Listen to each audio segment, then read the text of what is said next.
take My away point is that you're not equal to men, that women aren't equal to men because you can't enforce their own rights. Men have to enforce them for them. So they're begging at the altar for men to enforce their rights while at the same time saying that they're equal to men. It's absurd. They're not equal to men. They're never going to be, there's never going to be an egalitarian society because of this one fact that men can collectively, whenever they so choose, even in a small collective, just snatch your rights away and there's nothing you fucking do about it. That's what I'm saying. That's why feminism is absurd. That's why the girl power shit's all fucking absurd. It's all stupid. It's all retarded. Makes no sense because you're appealing to the people who could take your rights away for your rights and saying you're equal with them. It's absurd. That's not.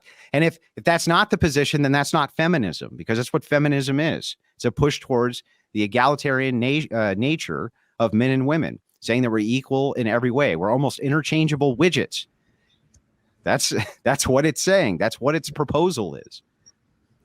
I think feminism, or at least in like the girl power strand that you were just describing, is saying that even though women are physically inferior to men, I don't think most women or the average feminist is going to argue that women are physically equal to men or could physically overpower a man typically. I think they're more so saying that they're generally as intellectually capable. Obviously in the most extremes, I think if you're comparing extremes, I think the most intelligent people are men, and then also the dumbest people are men. But just in general, the average pools of men and women are generally equally as smart. So I think like the girl power strand of feminism is just saying that women are just capable in the workforce. They're just capable of making decisions. How does even what you were saying relate to that, to those virtues of feminism? So this is a pivot to kind of a whole different topic, which I'm willing to get into.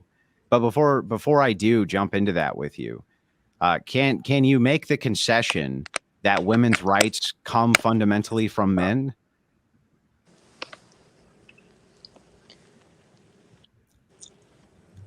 I would make the concession that rights are established by the government in the nation you live in, and then that the government is usually spearheaded by men. Yeah. If you don't, that's not what I'm asking. Can you agree, or do you still disagree that your rights, women's rights, fundamentally come from men? Do you agree or disagree with that? Because if you agree with that, you can concede and we can move off of this point. Hello? Yeah. Yeah, hey, we can hear you. Okay, I was plugging in my phone. Sorry, repeat that one more time. I said, so again, I need to ask you one more time. Can you make the concession that women's rights come from men? If you make that concession and concede that point, we can move on to the next point. I don't think I can. I think I would. I'm not extremely religious, so I can't give you like a clean theological basis for rights, but I don't think I would agree with that. Yeah, right. But I wish I had a better definition. This is why we keep on. I still wouldn't make that concession. Right. This is why we keep on going round and round on this, right? Because I make an argument, you would end up inevitably agreeing with what I'm saying, but you still won't make the concession on the point because it collapses a large portion of your worldview. This is very common with feminists. You see what I'm saying? Hang on. Saying that who's able to enforce those rights isn't equivalent to the basis of those rights. So I was saying just because rights can be violated by men, I don't think that means the basis of those rights is male determined. Does that make sense? Nope, it doesn't. You're still within the realm of the paradox. So let me try this a different way. What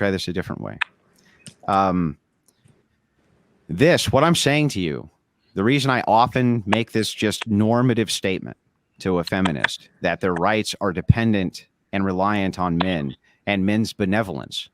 Because if we're malevolent, if we're acting in an evil way, we tend to subjugate, enslave, and things like this, right? But the reason I make this point, even though it's very normative, is because I think most people who are rational agents would just have to kind of agree that it's true on its face. There's really no way to argue with it. But the reason we end up going round and round and round in a circle, and you look more and more absurd every time we circle it again, is because you won't concede to it, because it collapses a portion of your worldview.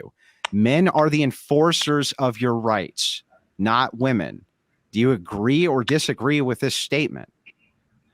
I agree that your rights can be physically infringed upon, but I don't know if that's the same as saying that because it can be infringed upon or violated, that means the basis of the right doesn't exist. I guess that's my contention. Well, who gives you these rights other than the agents who are enforcing them on your behalf? You're not giving them to yourself. So you didn't wake up one morning. You didn't wake up one morning. I guess political rights are given by men. I'll concede on that.